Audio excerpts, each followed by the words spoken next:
And here we have yet another nail in the coffin of interpreting Revelation as a future event.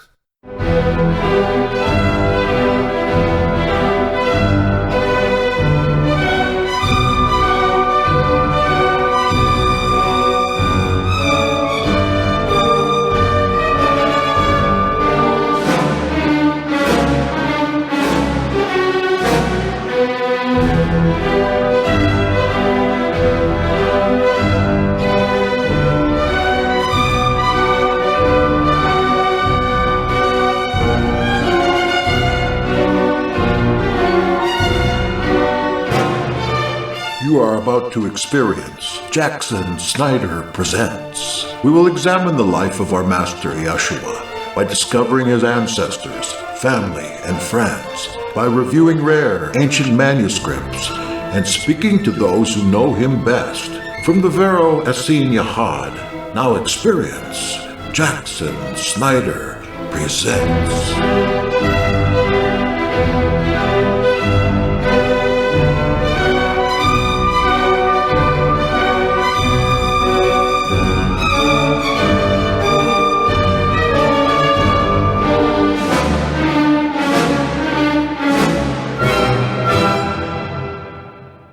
The title of this essay is The Mark of the Beast and the Number of the Name, and it's by Dr. Stephen P. Wescott, Bristol, England, a great scholar and a great friend.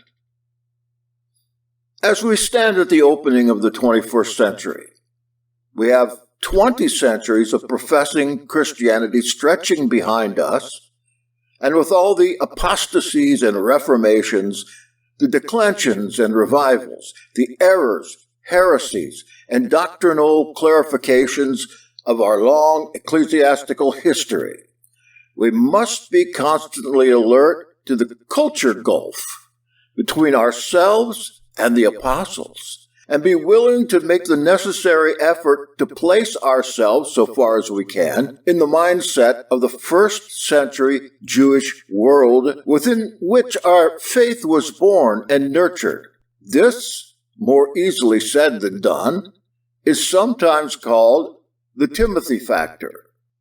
This Timothy factor indicates that Paul's young companion Timothy was an inhabitant of the Mediterranean world in the first century Roman Empire, was a Koine Greek speaker, and had been brought up from a child in knowledge of the Hebrew Bible and the customs of the Jewish dispersion among the Gentiles.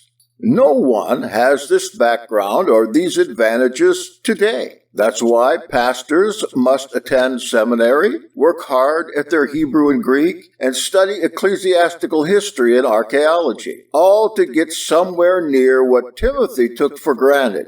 Fail to appreciate this and do the necessary work, and the Bible, the whole Bible, becomes a modern Western-oriented book, recast in our own image, and the faith undergoes evolution along with it, and at the same time, it fragments.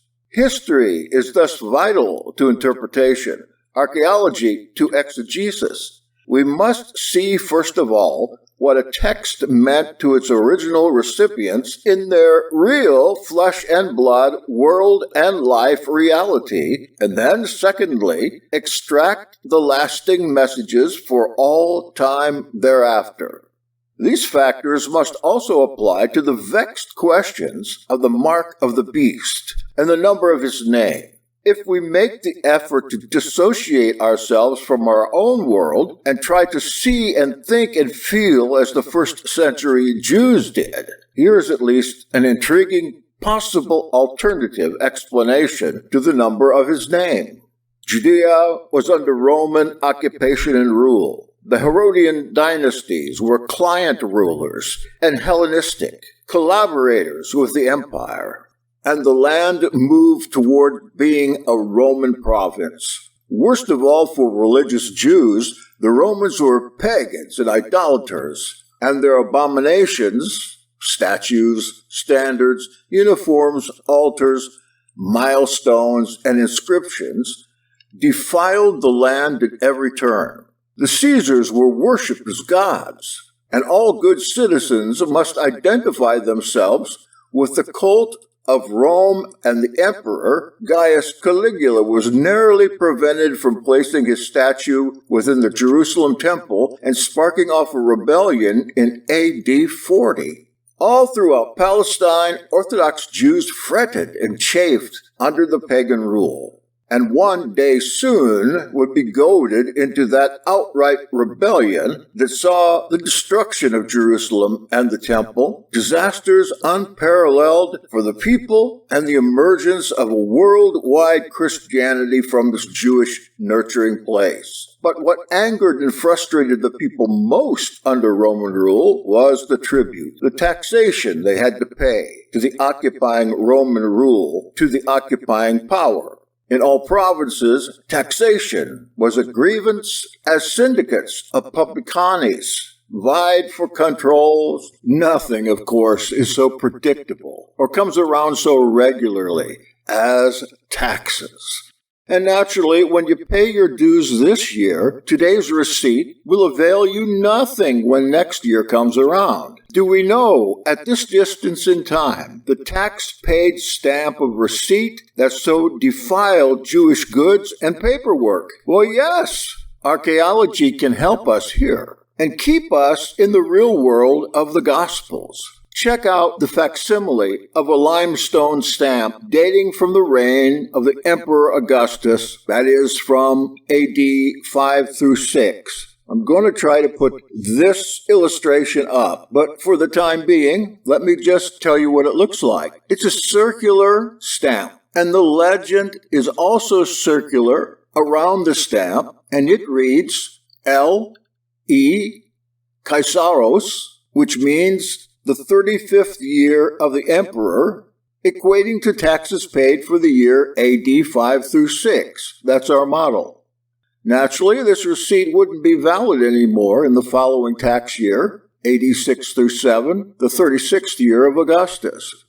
We don't have a complete run of these artifacts, but the sequence is easily worked out, even from this one example of a tax stamp from the days of Augustus. We must assume that as time went by and emperors came and went in quick succession, it would be found necessary to identify the emperor by his initial. So let's use the example, and for the sake of argument, let us envisage a tax stamp in this archaeologically identified series from, say, the 14th year of the reign of Emperor Nero. Oh, I wondered if you were going to do that, because the 14th year of Nero's reign is a very significant year. Also year of 4 emperors, siege of Jerusalem, and of course, the death and resurrection, perhaps, of the Emperor Nero.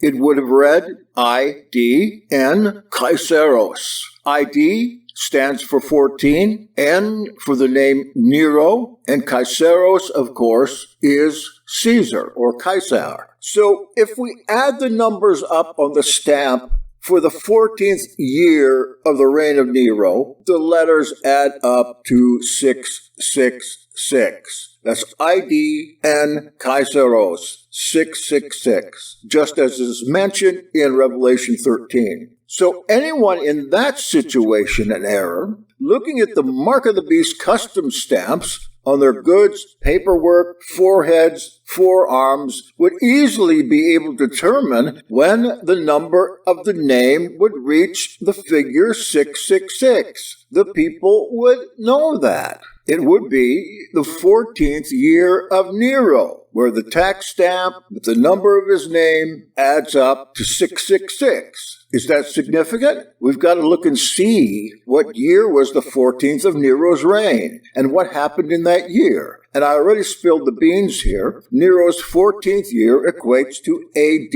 68. In that year, Nero was finally overthrown and slain. It's also the very year in which the fatal siege of Jerusalem began, halfway exactly through the Jewish war, in the middle of the 7 years, from AD 66 on, when the believers fled the city to safety through a divine warning. That is, of course, the flight to Pella that you've heard about. The tax stamp, forehead, hand, or arm, not able to buy or sell without it. And this particular stamp, the very date that the believers fled and that Nero was taken down. Is it a coincidence? Or is it a date marker revealing the very year in which these things were to come to pass? It certainly fits the historical reality of the situation rather than modern speculation and guesswork.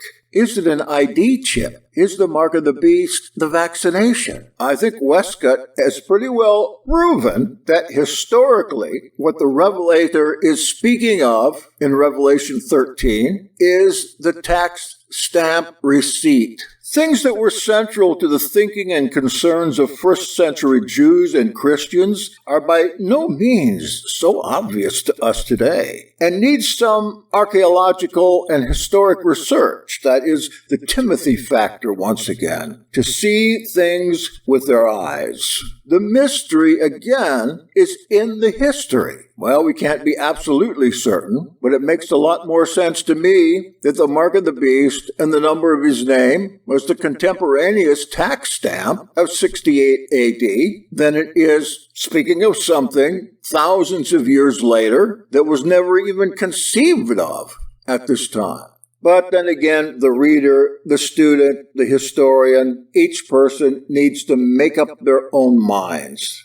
And Wescott's essay is from the book Back to the Future, a study in the book of Revelation by Ralph E. Bass, Jr. This is a fairly rare book. It's an expensive book, and the purpose of the book is to show the reader the historical fulfillment of the book of Revelation that happened in the Jewish War of 66 through 73 AD. This is a very annoying thing for a teacher when students would rather take the word of a speculator or a sensationalist or a flashy video host and discard that which the educated, well-read, and belabored teacher would say. In all provinces, taxation was a grievance, as syndicates of publicani vied for contracts for the collection of taxes, and proceeded to fleece the provincials for their own profit as well as filling the imperial treasury. The Roman historian Tacitus records how the Fricii on the Lower Rhine were driven into revolt by excessive taxation in AD 28. While the newly organized province of Britannia flared into bloody revolt over the question of burdensome taxes and shady financial dealings, in which the Stoic philosopher Seneca was deeply involved.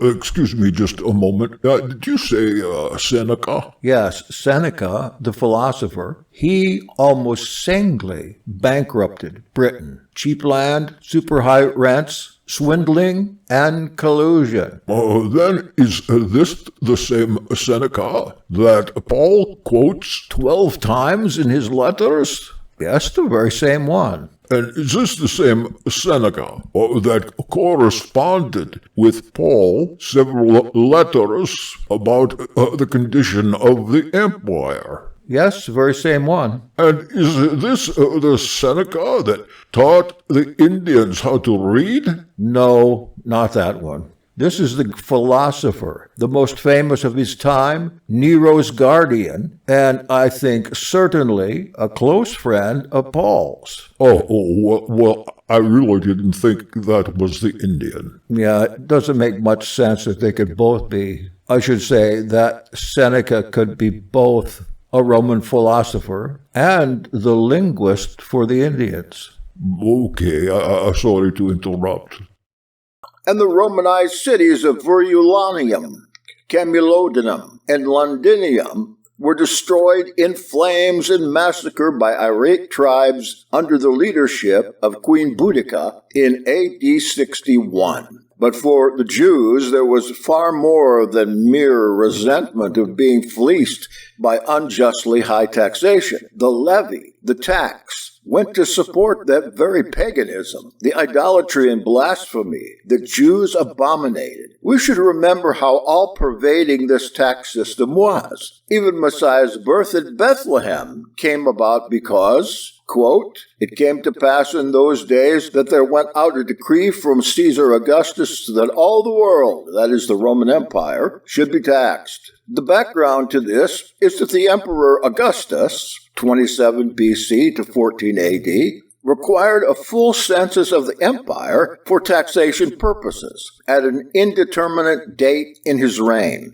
For Judea, this census was apparently carried out in 5 to 4 BC, not long before the death of the client king Herod the Great in March 4 BC, and the first taxes under it were collected in AD 6 through 9 when Copronyus was governor of Judea, but under the authority of the larger province of Syria and its legate P. Sulpicius Quirinius. As the tax began to be applied, there was immediate resistance. The historian Josephus records that a Galilean named Judas tried to stir up the natives to revolt, saying that they were cowards to submit to paying taxes to the Romans. And the New Testament confirms this. After this, there rose up Judas of Galilee in the days of the taxing, and drew away much people after him. He also perished, and all, even as many as obeyed him, were dispersed. From then on, the question of whether it was lawful to pay tribute to Caesar was an ever-present one, and payment was only enforced against the consciences of the people. Apart from the capitation or poll tax, many local taxes and dues on imports and exports, licenses and taxes on goods and manufacturers were progressively enforced. No one can read the Gospels without being struck with the contempt and hatred with which the tax gatherers, or publicani, were regarded by the people. Here were the arch traitors, the ultimate collaborators, Jews who, for lucre's sake, were helping the heathen trample on all that was holy. Publicans and sinners, the vilest and lowest of sinners, are near synonymous terms. To eat with a publican was to incur pollution. The Jews forbade their daughters to marry them, and Messiah himself classed them with heathen men in Matthew 18:17. Messiah scandalized the Pharisees because he was willing to evangelize tax gatherers, for many publicans and sinners came and sat down with him and his disciples.